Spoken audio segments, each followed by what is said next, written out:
রহমানির রহিম। শহীদি কাফেলা প্রান্তীয় সংগঠন বাংলাদেশ ইসলামী ছাত্র শিবির ঢাকা মহানগর শাখার উদ্যোগে আয়োজিত ধর্ষণের বিরুদ্ধে আজকের ঐতিহাসিক মানববন্ধনে উপস্থিত ইসলামী ছাত্র শিবিরের শাখা এবং কেন্দ্রীয় পর্যায়ের নেতৃবৃন্দ, আইন শৃঙ্খলায় নিয়োজিত ব্যক্তিবর্গ, ইন্টেলিজেন্সের ব্যক্তিবর্গ, উপস্থিত সম্মানিত সাংবাদিক বন্ধুগণ, আসসালামু আলাইকুম ওয়া রাহমাতুল্লাহি ওয়া বারাকাতুহু। আমরা এক লজ্জিত বিবর্ণ চেহারা নিয়ে আজ আপনাদের সামনে কিছু যুবক হাজির হয়েছে যারা খুবই লজ্জিত হচ্ছি। একটি স্বাধীন ভূখণ্ড, 50 বছরের অধিক যে সময় আমরা পার করেছি, এরপরে এসে আমাদের দেশে ধর্ষণের বিরুদ্ধে মানববন্ধন করে এদেশের কর্তা ব্যক্তি এবং এদেশের মানুষদেরকে সচেতন করার জন্য আমাদেরকে ধিক্কার জানাতে হয়। আমরা লজ্জিত হয়ে পড়েছি।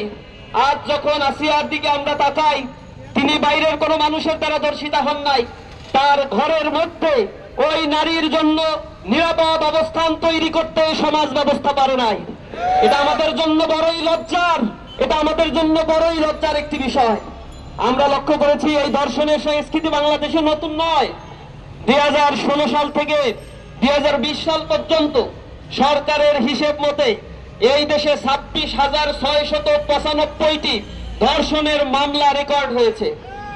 2020 সাল থেকে 2024 সাল পর্যন্ত 6,400-র অধিক ধর্ষণের ঘটনা এই বাংলাদেশে রেকর্ড হয়েছে, যার মধ্য দিয়ে 3,471টি ঘটনা ঘটেছে যেখানে 18 বছরের কম নারীদেরকে ধর্ষণের শিকার করা হয়েছে। কিন্তু আমরা এর কোনো বিচার পাই নাই।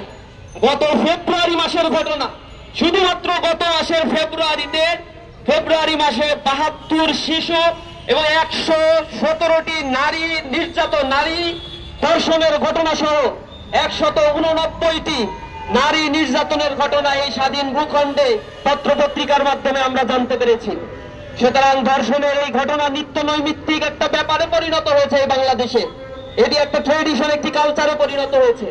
আমরা আরো বেশি লজ্জিত যখন আমরা দেখি নারী ও শিশু নির্যাতন ট্রাইব্যুনাল গঠন করা হয়েছে শুধুমাত্র তড়িৎ বিচারের প্রক্রিয়াকে ত্বরান্বিত করার জন্য।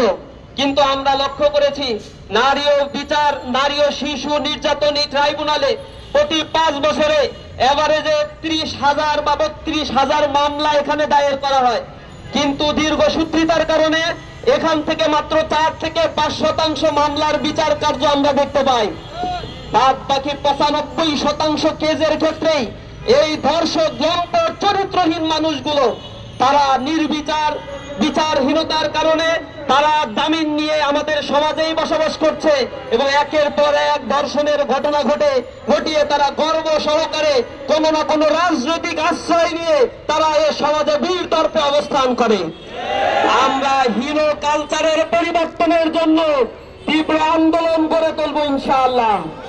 ইসলামী ছাত্র শিবির বলতে চাই, বাংলাদেশে নারীদের মর্যাদাকে সমুন্নত করার জন্য ইসলাম যে মর্যাদা দিয়েছে, ইসলামী আইন যে বিধানের কথা বলেছে, আপনারা আজকে দেখেছেন নারীরা মিছিল করে বলছে ধর্ষকদের সর্বোচ্চ শাস্তি আজ মৃত্যুদণ্ড দিতে হবে। এটা 1550 বছর আগে ইসলাম বলে দিয়েছে ধর্ষকদের শাস্তি হবে পাথর মেরে প্রকাশ্য দিবালোকে তাদেরকে হত্যা করতে হবে। তাহলে বাংলার জমি আর কোন ধর্ষকের জন্ম হবে না। কিন্তু এই সংস্কৃতি আমরা দেখি না। একটা ধর্ষণের মামলা নিতে গেলে যে কাহিনী করা হয়, একটা ধর্ষণের মামলা দেওয়ার পরে 7-8 বছর চলে যায়, সেই মামলার কোনো সুরাহা হয় না। আমরা এই বিচার ব্যবস্থাকে ঢেলে সাধারণের জন্য সরকারের প্রতি উদাত্ত আহ্বান জানাচ্ছি। আমরা আরো উদ্বেগের সাথে লক্ষ্য করি, কোন ঘটনা ঘটার পরে বাংলাদেশে একটি রাজনৈতিক দল এখন বলার চেষ্টা করছে বাংলাদেশে নির্বাচিত কোনো গভর্নমেন্ট নাই, এ কারণে এই ঘটনাগুলো ঘটছে।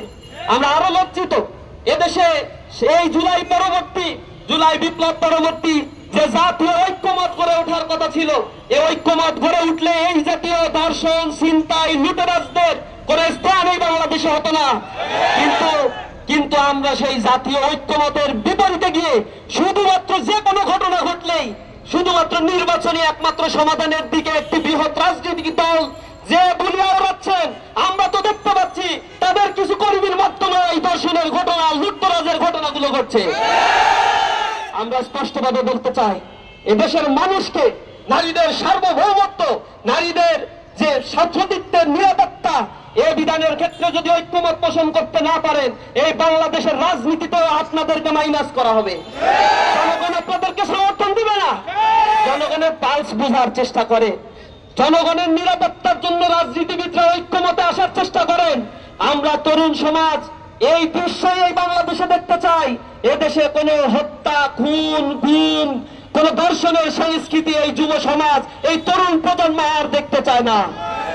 আমরা সর্বোপরি আপনাদের কাছে বলতে চাই, উদাত্ত আহ্বান জানাবো সাংবাদিক বন্ধুগণ, আমরা এই যে ধর্ষণের ঘটনাগুলো যেগুলো মিডিয়ায় আসছে, অসংখ্য ঘটনা রয়েছে যেগুলো মিডিয়ায় আসে না। মিডিয়া আসা এই ঘটনার হিসেব করেই আমাদের পিলে চমকে যায়, কিন্তু প্রত্যেকটি প্রত্যন্ত অঞ্চলগুলোতে প্রতিটি জায়গায় যে ধর্ষণের ঘটনাগুলো নীরবে নিভৃতে ঘটে যাচ্ছে, কত মেয়ের বোবা কান্না, চোখের পানিতে এই জমিন সিদ্ধ হচ্ছে, তার কোন হদিস আমাদের জানা নাই। এই ধর্ষণের ঘটনার জন্য শুধুমাত্র আইনকে শক্ত করা একমাত্র সমাধান নয়। আমরা বলছি অশ্লীল কালচার যে ওটিটি প্ল্যাটফর্মের মাধ্যমে ফ্রি সেক্স লিভিং টুগেদার প্রথা এই সমাজ ব্যবস্থাকে পিছিয়ে তুলেছে, অক্টোপাসের মতো চারিদিকে যে অশ্লীলতা ছড়িয়ে দেওয়া হচ্ছে, তারই এক প্রতিচ্ছবি এই লজ্জিত বাংলাদেশ, এই ধর্ষণের বাংলাদেশ দেখতে হচ্ছে। আমরা লজ্জিত। এই দেশের শিক্ষা কাঠামোকে ঢেলে সাজাতে হবে, এই দেশের কালচারাল সিস্টেমকে নতুন ভাবে চিন্তা করতে হবে। একটা করাপ্টেড কালচার, একটা করাপ্টেড এডুকেশন সিস্টেম দিয়ে কখনো একটি সোসাইটিতে এ জাতীয় ফৌজদারি অপকর্মগুলো বন্ধ করা সম্ভব নয়।